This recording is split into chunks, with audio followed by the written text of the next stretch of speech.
नमस्कार किसान साथियों, स्वागत है आपका हमारे यूट्यूब चैनल सूरज फार्मिंग में। किसान साथियों, आज की इस वीडियो में हम बात करेंगे कि जब आपकी धान की फसल लगभग 40 से 50 दिन की हो गई हो, तो किसान साथियों इस वीडियो में मैं जो 3 खास चीज़ बताऊंगा, उनको आपको अपने धान की फसल में डालना है। यदि किसान साथियों उन 3 खास चीज़ों को अपनी धान की फसल में डालते हैं, तो जो आपकी धान की फसल है, वो अच्छी तरह से ग्रोथ करेगी और वो बढ़वार भी अच्छी तरह से करेगी। और प्रत्येक पौधे से हर कल्लों में बालियां आएंगी और बालियों में दानों का भराव बहुत ही जबरदस्त होगा।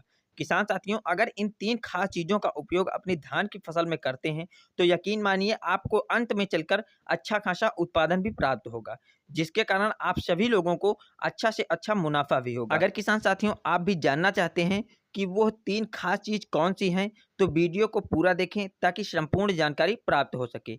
उससे पहले अगर आप इस चैनल पर नए हैं, तो चैनल को सब्सक्राइब कर बेल आइकन को जरूर दबा लें। किसान साथियों, जब हमारी धान की फसल लगभग 40 से 50 दिन की अवस्था की हो जाती है, तब हमारे धान के पौधों को कई पोषक तत्वों की आवश्यकता होती है। लेकिन किसान साथियों, जब आपकी धान की फसल 40 से 50 दिन की हो गई है और उसमें बढ़वार अच्छी तरह से नहीं हुई है और हमारे धान के पौधे कमजोर हैं और उसमें पीलेपन की समस्या भी हो गई है, तो सबसे पहले किसान साथियों आपको अपनी धान की फसल को अच्छे से रोग मुक्त करना है और इसकी बढ़वार भी अच्छे से कर लेनी है, जिसके कारण हमारी जो धान की फसल है वो अच्छी खासी दिखाई पड़ने लगे। तो किसान साथियों उसके लिए आपको सबसे पहले यूज करना है 500 ग्राम फेरस सल्फेट 19% वाली आपको लेनी है। और किसान साथियों दूसरे नंबर पर जो चीज़ लेनी है वो हमें लेनी है 100 ग्राम बोरोन प्रति एकड़ के हिसाब से लेनी है। और किसान साथियों तीसरे नंबर पर आपको 700 ग्राम जिंक 33% वाली लेनी है। और उसी में किसान साथियों आपको 1 किलोग्राम यूरिया लेनी है। इन चारों चीज़ों को आपस में मिक्स करके अच्छी तरह से आपस में घोल बना लेना है। फिर उसके बाद 120 से 130 लीटर पानी में इसे अच्छी तरह से मिला लेना है। फिर लगभग 1 एकड़ खेत में आपको इसे अच्छी तरह से स्प्रे कर देना है। उसके बाद फिर किसान साथियों 4 से 5 दिन बाद आपको अपने खेत में इसका रिजल्ट देखने को मिलेगा।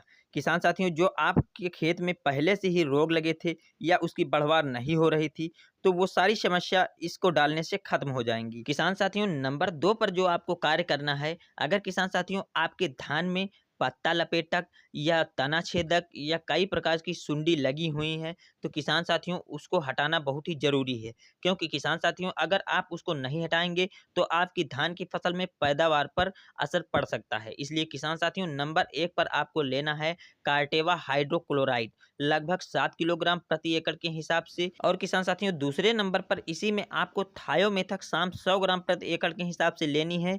और इन दोनों को आप यूरिया के साथ में मिलाकर आप अपने 1 एकड़ खेत में इसका छिड़काव कर सकते हैं। किसान साथियों अगर इसका छिड़काव आप करेंगे तो आपके खेत में जो तना छेदक व पत्ता लपेटक कई प्रकार की सुंडी लगी हैं, तो वो खत्म हो जाएंगी। फिर उसके बाद किसान साथियों अंत में चलकर आपको अपने धान की फसल से अच्छा खासा उत्पादन मिलेगा। इसलिए किसान साथियों वीडियो में जो बताए गए उर्वरक व फर्टिलाइजर्स हैं, उनको आप अपनी धान की फसल में जरूर यूज करें। किसान साथियों अगर आपको यह वीडियो पसंद आई है तो वीडियो को लाइक कर चैनल को सब्सक्राइब कर बेल आइकन को जरूर दबा लें, ताकि जो हमारी अगली आने वाली नई वीडियो है वो आप तक पहुंच सके।